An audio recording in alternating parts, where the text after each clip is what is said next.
that's what I'm going to talk about here today, PCI Express 4 and 5, focused on the electrical specs and the test methodologies. And I'll go ahead and get started with that. So I'll give a little bit of background on PCI Express specifications and how they're structured to start. And then I'll talk about a few key areas in the specification, focused on electrical, the channel specification, the transmitter specification, and the receiver specification. So high level, PCI Express is structured with a base specification and a bunch of different form factor specifications. So the base specification really defines the silicon requirements and defines separate electrical requirements for a transmitter, a receiver, a reference clock, and a channel, focused on silicon requirements and silicon test. The current revision is 5.0. I think that hasn't quite released as a final 1.0 version yet, but it's about to. For all, I think, practical purposes, it's done. It's at 32 gigabits per second. It's still NRZ signaling. It's not multi-level, and we'll talk a little bit more about why and why that was the target for PCI Express 5. The 6.0 specification is already under development. The PCI SIG has developed a high-level set of goals and timelines for that specification. Again, it's going to be trying to double the data rate, so going from 32 gigabits per second to 64 gigabits per second. The signaling methodology is not defined in those high-level goals, but I think most people believe it will be PAM4.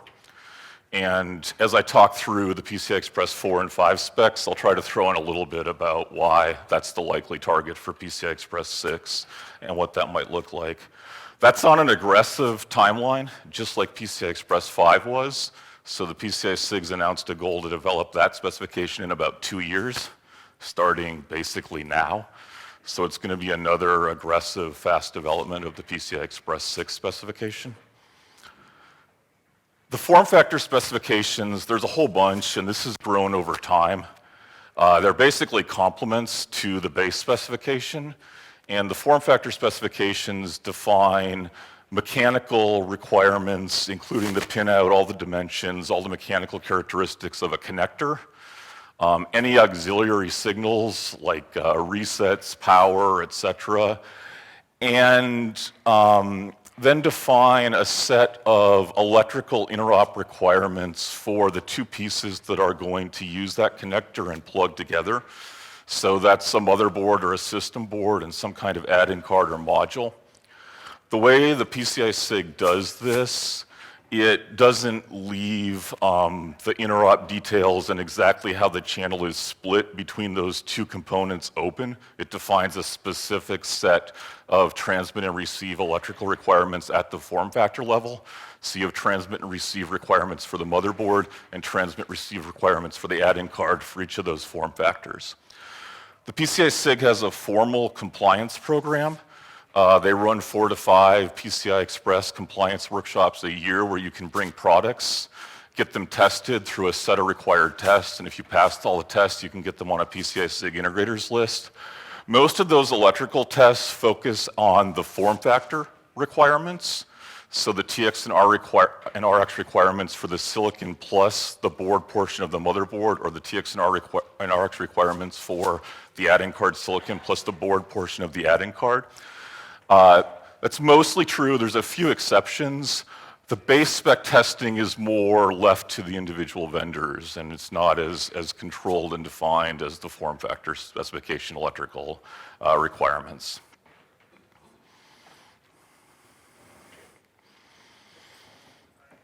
Okay, so a little bit more detail on PCI Express 5 specifically, as that's the standard that's just rolling out now.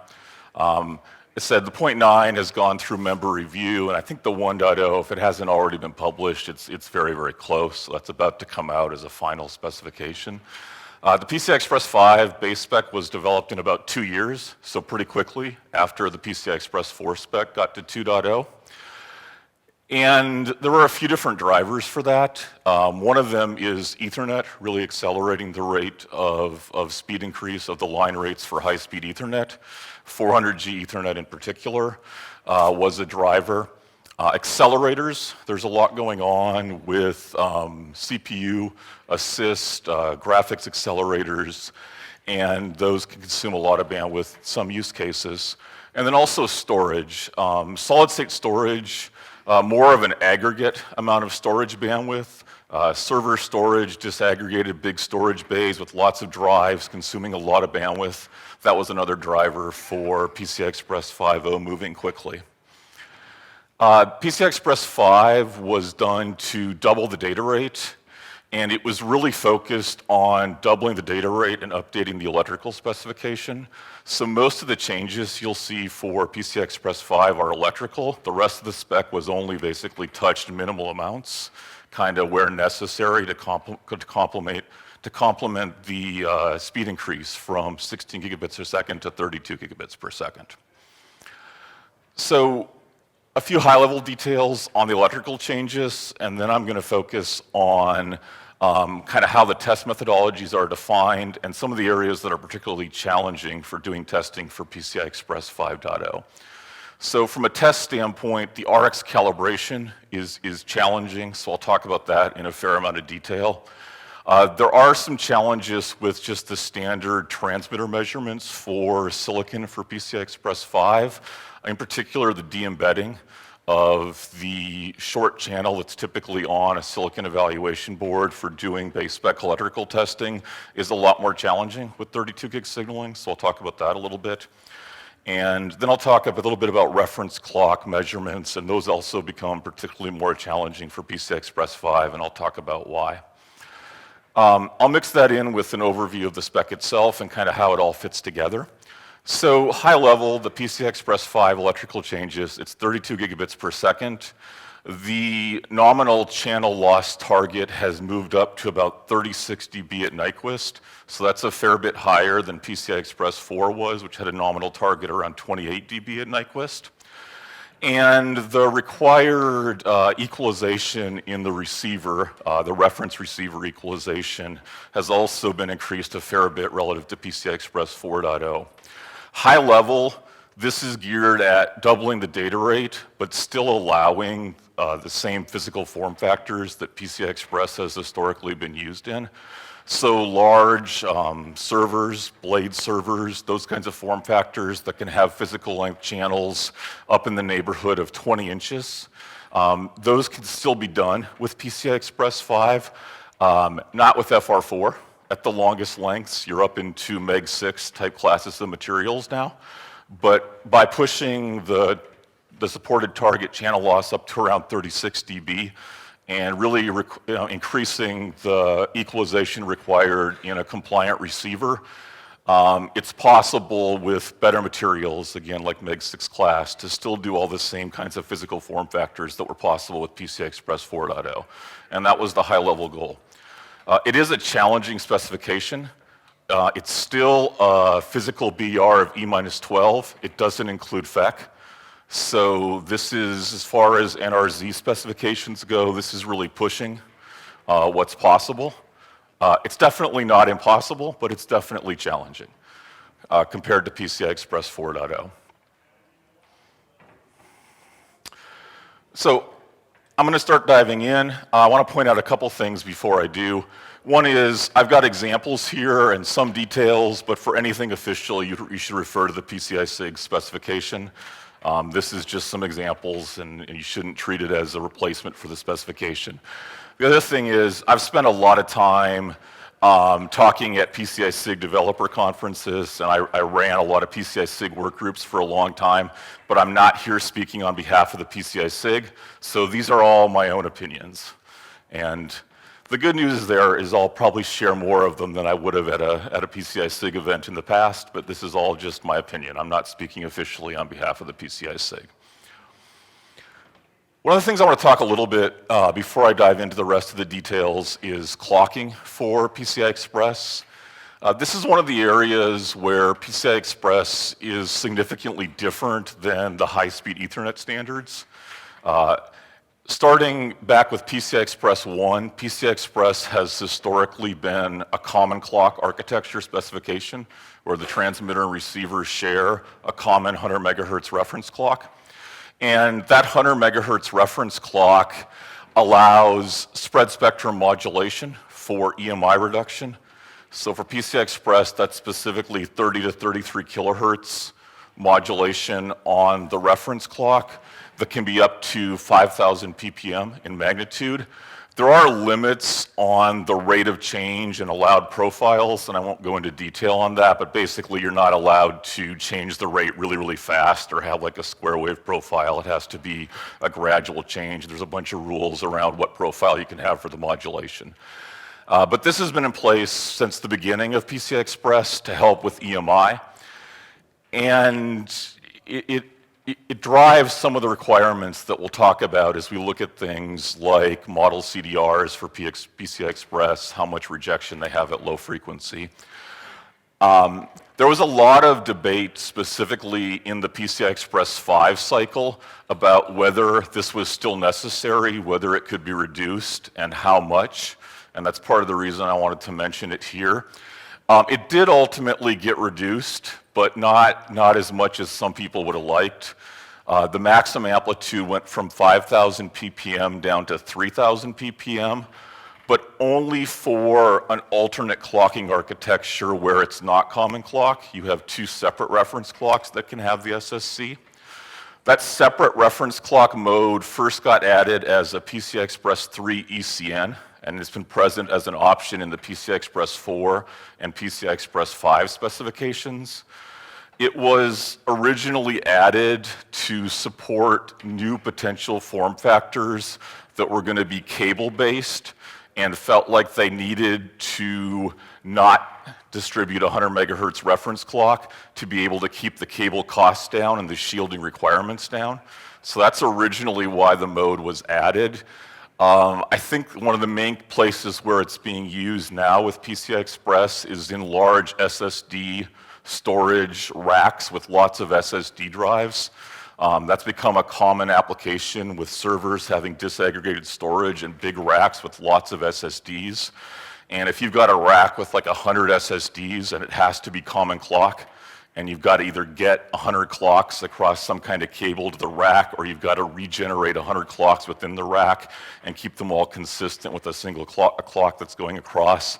Those configurations get really difficult, and it's a lot easier to do if you do the separate reference clock with independent SSC mode and don't have to distribute clocks.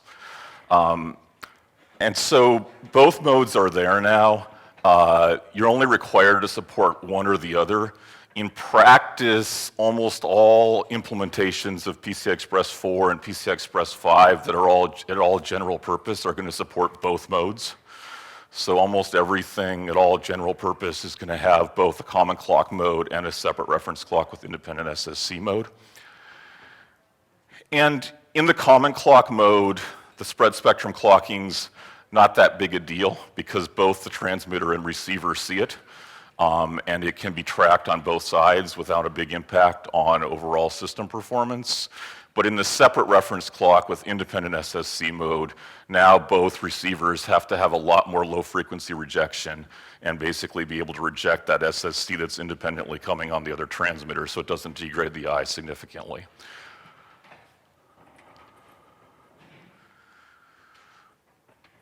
Okay.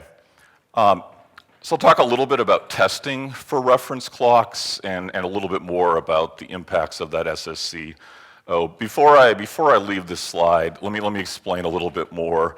A lot of the people implementing PCI Express 5 PHYs wanted the maximum SSC ppm reduced as much as possible to make it easier to implement the receiver for the separate reference clock with independent spread spectrum clocking mode in particular.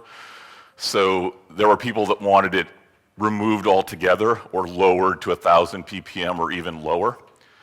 So that was one side pushing the discussion around SSC. The other side was people who were still really concerned about EMI and didn't want it reduced. And so this was a big source of debate in the PCI Express 5 spec development. As I mentioned, where it ended up, it got reduced to 3,000 ppm, but only for the separate reference clock with independent SSC mode. 5,000 is a maximum, so that means you could still implement a system that only does 3,000 and supports both kinds of ports. And that was kind of the compromise of the argument where things ended up. I think this will get discussed a lot in PCI Express 6 again, whether there can be a mode in PCI Express 6 that doesn't use it or whether it can be reduced more. I don't know how that'll end up. It's also a point that creates some challenges if people are trying to do PHYs that will support both high-speed Ethernet and PCI Express 6. High-speed Ethernet doesn't allow SSC, doesn't have these low-frequency rejection requirements, and so I think it's something that'll get more attention in PCI Express 6. I'm not sure exactly what'll happen. Okay, so testing the reference clock, there's a bunch of requirements. Most of them are pretty simple, straightforward, min-max voltage swing type requirements for the reference clock. The one that's not simple and straightforward is the phase jitter requirement for the reference clock, and so that's the one I'm going to talk a little bit about here. It's also one where there was a specific change in PCI Express 5 and how it's tested, so I want to explain that and then talk about why. So the reference clock has jitter limits because when you have an open system with two different pieces of silicon, they're going to have different PLLs, they're going to have different bandwidths. And loosely speaking, if one PLL has a 2 megahertz bandwidth and one PLL has a 4 megahertz bandwidth, then all the reference clock jitter between 2 and 4 megahertz is going to be destructive at the receiver. And so PCI Express has limits on PLL bandwidth and limits on the reference clock jitter. The way the reference clock jitter is tested, you do a capture of the reference clock jitter and you apply a system PLL difference function times a model CDR and also add a delay term and look at the residual jitter after applying that function.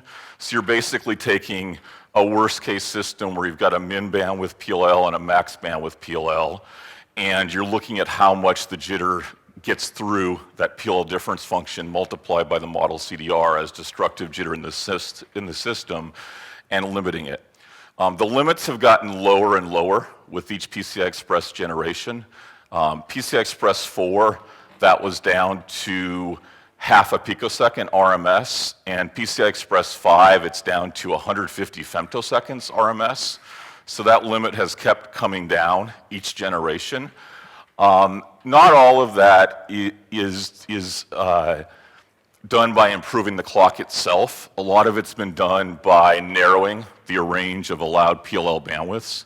So starting with PCI Express 1, the PLL bandwidths had a really wide allowed range from like 1.5 to 22 megahertz. PCI Express 2, it was 5 to 16 megahertz. PCI Express 3, it changed to 2 to 5 megahertz, which stayed in place for PCI Express 4. But then in PCI Express 5, the allowed bandwidth range got lowered all the way down to half a megahertz to 1.8 megahertz. So it shifted it down below the previous allowed minimum, which was 2 megahertz. And that was part of how the allowed reference clock jitter after the PLL difference function and model CDR got brought all the way down to 150 femtoseconds. So there's a couple other things here that are not completely obvious I want to point out. There's actually two limits that are listed. For 16 gig, you can see the half a picosecond RMS. There's also a 0.7 picosecond RMS number if you read the footnote. So the half a picosecond RMS number is if you're testing the reference clock in a clean test setup, reference clock by itself. The 0.7 picoseconds RMS is if you're testing it in a real system with power supply noise, everything else, crosstalk potentially. So there's two different limits. One for the clean reference clock test, and there's a specific test channel and test load that's defined for testing the reference clock. It's shown here. So that's the first limit, and then there's a second limit for in a system at the receiver with power supply noise, worst case crosstalk. So for PCI Express 5, the clean test setup, it's 150 picoseconds. I'm sorry, it's 150 femtoseconds, 0.15 picosecond RMS. And at the system receiver with system noise and crosstalk, it's 250 femtoseconds. So those are the two limits for PCI Express 5. The reason the allowed PLL bandwidth range got pulled down to half a meg to 1.8 meg, there's a couple reasons. One was getting this jitter limit lower without necessarily improving the clock a whole ton. It has to improve some.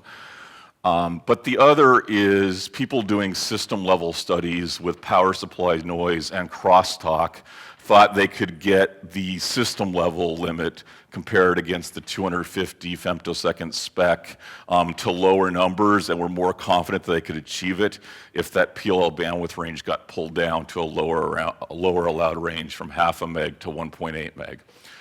Now, the other thing that's interesting about that PLL bandwidth, 0.5 to 1.8 meg does not overlap with the allowed PLL bandwidth ranges for 8 gig and 16 gig. The allowed PLL bandwidth ranges for 8 gig and 16 gig are 2 to 5 megahertz, as I mentioned. And a lot of people want to use a common PLL across the 8, 16, and 32 gigatransfer per second rates. So the PCI Express 5 spec actually went back and retroactively changed that lower limit from 2 meg to half a meg at the 8 and 16 gigatransfer speeds to allow people to use a common PLL without having to adjust it between the 8, 16, and 32 gigatransfer per second speeds. And then made other changes, lowered the transmit jitter, made changes to the model CDR at those older speeds to make everything work out from a backwards compatibility interop point of view. So there's actually quite a bit of change here driven by the PCI Express 5 spec. The thing that affects measurements is this limit of 250 femtoseconds at the system receiver or 150 femtoseconds with a clean reference clock test board. That's a really low limit now, and test equipment noise can become a significant amount of noise compared to those values. And so there was a lot of discussion about that in the PCI Express 5 spec development cycle. And there were kind of two camps. One camp wanted to say, we're going to use phase noise analyzers now to do these reference clock measurements with the clean test setups. We don't want to use real-time scopes anymore because there's too much noise with real-time scopes. That was one camp.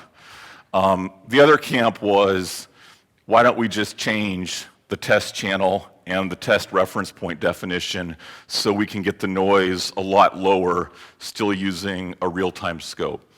PCI Express, for all its official compliance, and it's assumed a lot of places in the spec is really based around real-time scopes. I'll talk about that a little bit as to why that is here when I finish up on the reference clock. But historically, PCI Express spec has been focused on real-time scopes, and that's been assumed in a lot of the methodologies. So the way to get the real-time scope noise impact on that reference clock phase jitter measurement down significantly is to shorten this test channel and to change the reference load from a capacitive load to a 50 ohm termination. So you don't have to have probing and don't have to worry about de-embedding probe effects and probe noise. So what was done in the PCI Express 5 spec is only for the phase jitter measurement, this reference channel for testing a reference clock was changed from a long 15 dB channel at 4 gigahertz, which is trying to represent a worst case physical length PCI Express 3 motherboard. And it was changed to no channel and 50 ohm terminations only for the phase jitter measurement. And that was driven by reducing real-time scope noise on that measurement. With that change, people did studies with a bunch of different reference clocks, and if they measured them with the short channel 50 ohm termination and a real-time scope with a fairly high sampling rate, and did the same measurements with a phase noise analyzer, they were getting values typically within about 10 femtoseconds of each other. So with the channel removed and 50 ohm terminations, the scope noise impact is not very large, even relative to that 150 femtosecond number. But if you had a much longer channel, had to use much smaller A to D settings, et cetera, it changes significantly. And this is an area where the spec changed specifically to reduce the effect of real-time scope noise on a measurement. Now, what we ended up doing as a compromise is we also said that the phase noise analyzer was an allowed method explicitly, which the PCI Express spec had never done before. But because the consistency studies, I said generally they matched pretty well within 10 femtoseconds, but there were a couple cases where they didn't match very well. The phase noise analyzer results were very big compared to the real-time scope results, and that was never really root-caused or explained. General belief was the real-time scope result was more correct. So what we actually said in the spec is you can use the real-time scope method with the shorter channel and the 50 ohm terminations, or you can use the phase noise analyzer. But if they disagree, the real-time scope method is the correct one, and it's the right one. So if you want to use the phase noise analyzer, you're taking that risk. And that was the reason that was done. Okay, so I'm going to talk about the channel now. And the PCI Express base specification defines the channel as a separate component in the system and gives you a specific pass-fail methodology to decide if a pin-to-pin channel is quote-unquote compliant with the spec or not compliant with the spec. And this really ties the whole PCI Express specification together. So I spend a fair amount of time trying to explain conceptually how this works. So you're a channel designer, and you either don't have models for the silicon on both sides because you're designing the channel early, or it's an open system in some sense. You've got a connector, there could be different things that are plugged in. So you've got to design a pin-to-pin channel, and you want to design one that is quote-unquote guaranteed to work if you plug in compliant silicon devices on either end. And so the spec gives you a very specific methodology for doing that. This methodology was introduced in PCI Express 3, and the technical details have changed, the reference receiver, but the method itself has not changed since PCI Express 3. It's been consistent 8 gigabit, 16 gigabit, 32 gigabit per second. So the methodology is the spec defines reference packages, and it defines a reference package that is supposed to be a worst-case reference model for a large socketed CPU, and it defines a reference package for an endpoint device. So PCI Express is very much geared at CPUs with large number of lanes and sockets as something that has to be supported. And that's why you see very asymmetric reference channels, a very big one for the root complex side and a much smaller one for the adding card side, where it's assumed you've got smaller silicon that is not socketed, that is BGA, etc. Just loosely speaking, loss at Nyquist, the root package loss for the reference package for PCI Express 5 is 9 dB, and at Nyquist it's about 4 dB for the non-root package. So the two reference packages are about 13 dB, and that leaves about 23 dB for the pin-to-pin channel that you're going to design if you're doing a general purpose channel design that you want to work with any compliant silicon. And that means the end-to-end loss target is 36 dB at Nyquist. This shows a typical channel, and it shows two possibilities. It shows a motherboard that has about 10 inches of physical routing, a single connector, and then a short channel option and a long channel option. The short channel option goes directly to a motherboard that'd be on the order of 4 inches maximum physical length. The long channel shows a riser, in this case with a retimer, and then an adding card. I'll talk a little bit more about retimers, but first I'll focus on the loss and the channel methodology. So the end-to-end target's about 36 dB. If you look through the PCI Express 5 spec, you won't see that 36 dB number anywhere. It's not in the spec. So it's a target that the specification developers have, but it's not a pass-fail number. It's just a target. And so when we're designing the specification, we're trying to make sure that with the reference package, you can design a pin-to-pin channel that has at least one connector. And if you design it well, minimize discontinuities, minimize via stub lengths, you should be able to get to at least 23 dB for that pin-to-pin channel before you would start to have failures against the channel spec. The way the channel spec itself works, you run a full-length statistical simulation of the full channel using the two reference packages, your pin-to-pin channel design, worst case characteristics for the transmitter, so minimum swing of 800 millivolts and worst case transmitter jitter, and a reference receiver that has both CTLE and DFE. And you run a full-length statistical simulation. You optimize the equalization, both in the transmitter and the reference receiver. And you look at the eye diagram you get, both height and width, at a BER target of E-12, which even for PCI Express 5 is still the physical level BER target. And if that eye height and width you get is bigger than a 15 millivolt eye height and a 0.3 UI eye width, then your pin-to-pin channel is compliant. If either of those is smaller, your pin-to-pin channel is not compliant and it fails. That's the only requirement.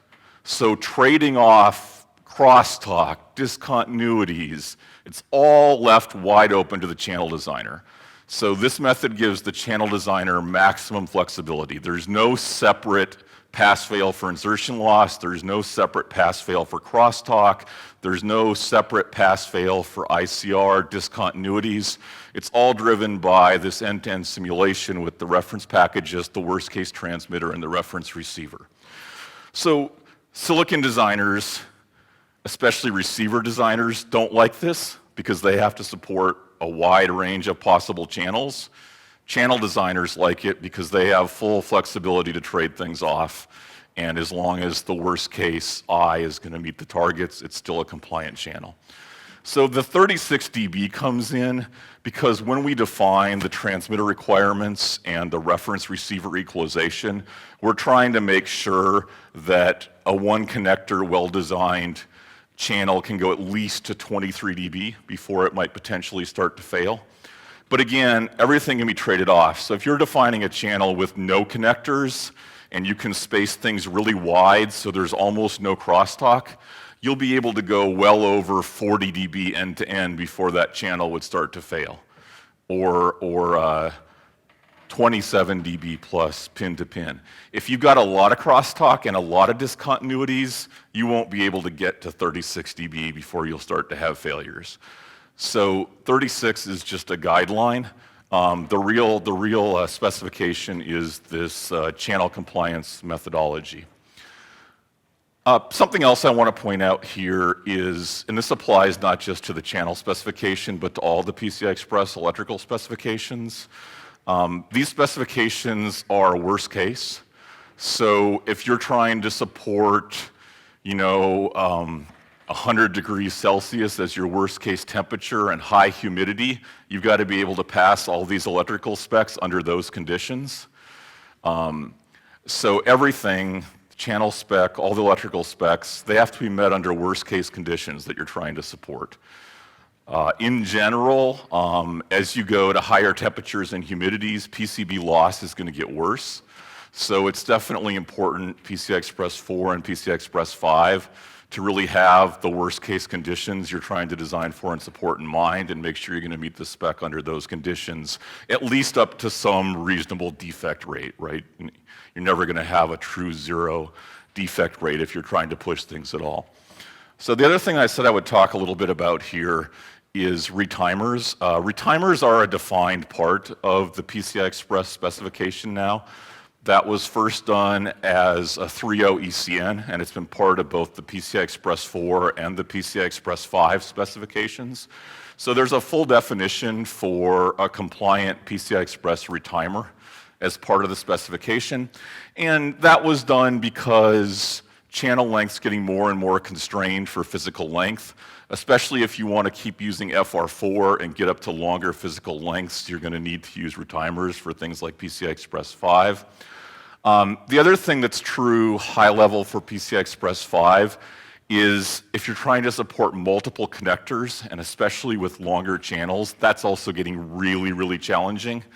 I won't say that like a long channel with 2 connectors is impossible, but it's definitely really challenging for PCI Express 5. You're probably looking at back drilling vias like on the riser to really make that work if you're pushing both length and multiple connectors. And so not everyone's going to want to do that. The use of retimers as an extension mechanism is expected to keep increasing PCI Express 4 and PCI Express 5. And they are fully part of the standard with fully defined requirements at the protocol level, how they interoperate and guarantee interoperability on both sides of the retimer. That's all fully defined. One of the questions that comes up a lot is, why did the PCI SIG define retimers and not redrivers? And redrivers are not defined. And there's a couple simple answers to that. One is, if the redriver is not linear, it just doesn't work by definition because PCI Express has a training protocol for the TX equalization. This started in PCI Express 3.0 and it stayed the same for 4.0 and 5.0. Each receiver has the opportunity to train the equalization of the transmitter to its preferred equalization. And if you have a redriver that's not linear, those TX equalization changes don't flow through and the training breaks and just no interoperability is guaranteed.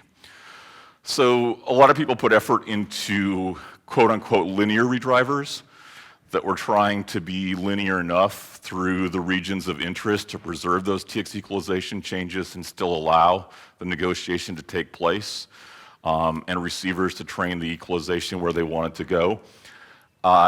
Those are tough to do in a way that's really transparent across the whole TX equalization space and all training. So it was looked at, and people didn't feel comfortable changing other electrical specs to allow some amount of margin to those linear redrivers to still guarantee interoperability. So the only thing that's defined as a formal PCI SIG standard extension mechanism is retimers. All right. I talked about the channel methodology a fair amount. There's a few more details here I wanted to mention. Again, it's the pin-to-pin channel that's evaluated with reference packages and a worst-case transmitter and a reference receiver. It's a full-length statistical simulation. The exact simulation tool's not specified, but there is a reference tool that's provided to all PCI SIG members called CSIM, which will do this full-length statistical simulation for you with the spec worst-case reference packages, transmitter, and receiver model. It's open source Python, so it's one of the benefits of being a PCI SIG member. You have access to that as a PCI SIG member. It's used pretty extensively when the specification is being developed, so I have a high degree of confidence that if it's used correctly, it'll correlate with the work that went into the specification development and the channel requirements. A little bit on the simulation details. For the transmitter, you're basically looking at the worst cases, so maximum jitters, minimum voltage swing, etc.